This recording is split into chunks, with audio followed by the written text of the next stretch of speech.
Hello and welcome to week 3. This is actually one of my favorite units because we're going to be talking about the structure and function of large biological molecules. I know it sounds super exciting, but it actually is because really it's how you are what you eat, how all living things are essentially made up of the same things. And these are the things that, again, you are what you eat, that a lot of them you're familiar with. You're familiar with because you've lived this long, and at least even if you don't care so much about the nutrition facts, you've at least seen them at some point. So what is making up all of life? It's really just 4 types of large molecules. 1 are carbohydrates, again, familiar from a nutrition label. 2, lipids. Well, lipids we're going to learn are fats, so you're familiar with those. Proteins.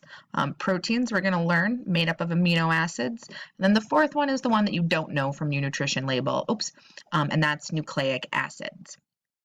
So really everything in life is made up of these 4 different molecules, and that's why all we're going to see, what we do when we're eating, is we are going to be breaking down these molecules so that our bodies can then rebuild them in the way we want. So we talked all about chemistry. This is all based on carbon. Organic chemistry is the study of carbon. We used to think it was just from living things, but because carbon is the backbone of all of these macromolecules.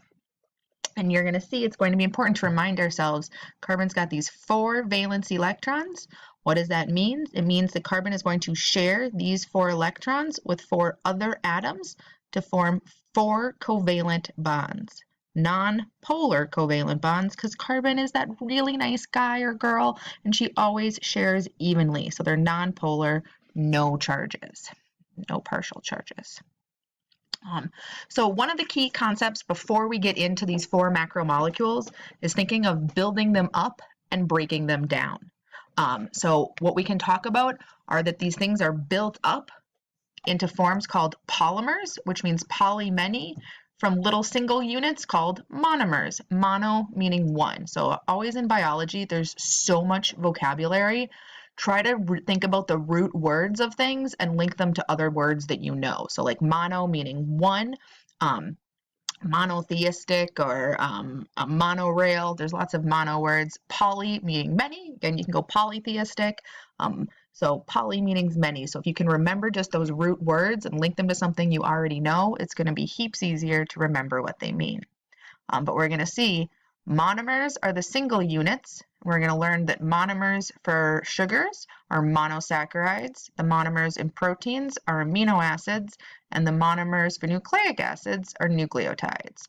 When you put them together, they build up polymers. If we were in real class, I would bring those giant Lego blocks that my daughter and son have, and I'd have you build them up because you want to just think about giant Lego or tiny little Lego blocks where the single block is that monomer, you put them all together in polymers. And just like in Legos, it all depends on how you put them together. The same single block can be built to make lots of different structures. So we need to talk about building up and taking down. Now these are 2 words that you're going to need to understand their concepts and what comes in and what comes out. So when these monomers become polymers, when singles become 1 unit, when they get bigger, that's called a dehydration reaction, and it produces water. It's also called a condensation reaction. So when you are building something up, you are going to produce water, breaking down those hydroxide bonds. Now, hydrolysis is the exact opposite. Hydrolysis uses water to bust open that polymer, to take a big thing and make it into 2 smaller things. And this is going to use water.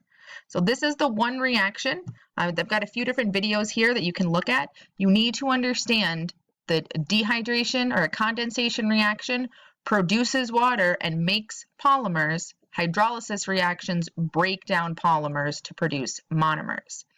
The other thing to note here, again, thinking about that word, hydrolysis, hydro meaning water, you're going to see again and again, lysis, or to lyse means to burst, to break open. I always use the example of the Kool-Aid man breaking through something, and that'll make more sense when we talk about the plasma membrane. But so you need to know dehydration reactions and hydrolysis reactions.